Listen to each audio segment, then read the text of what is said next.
amigo, mga amiga, ito. Makinig kayo, makinig mga amigo, mga amiga. Ito, nandito na naman ako. Binigay ito sa akin kanina ito. Nasa Jeremias 50:34. Hindi na ako magbabasa. Ano lang. Salamat Panginoon at syempre sa aking Holy Spirit. Ngunit malakas ang kanilang manunubos.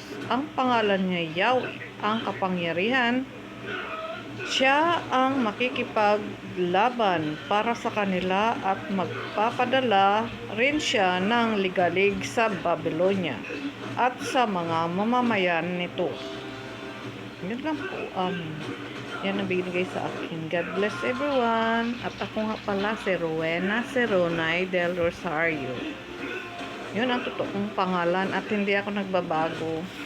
Yan lamang po. Yun ang katotohanan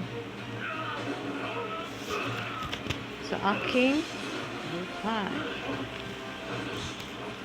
Alam nyo na yung istorya ko dahil marami nang nag-imbestiga sa akin. Diba? Marami nang nag-imbestiga sa akin.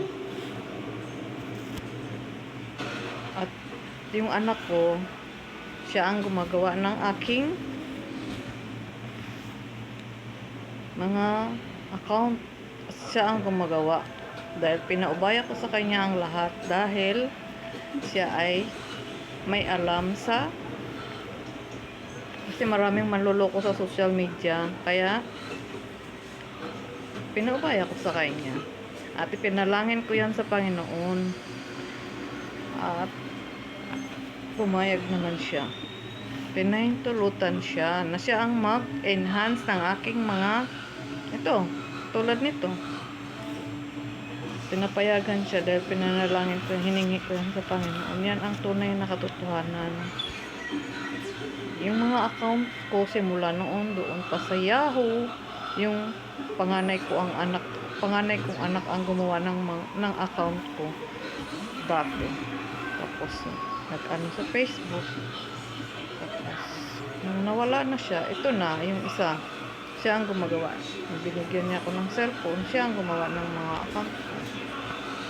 Sira na yung cellphone ko at may siya pa rin hanggang sa kasalukuyan dahil siya ang medyo expert sa gadget. Ako hindi masyado. Yan ang totoo. Kaya pinubaya ko sa kanya. Siya na lahat. Pero itong purpose kong ito, simula pa to doon ako galing sa dati kong sa Facebook. Doon. Tapos gusto ng Panginoon, lumipat ako sa dahil nga yun ang binigay niya sa akin.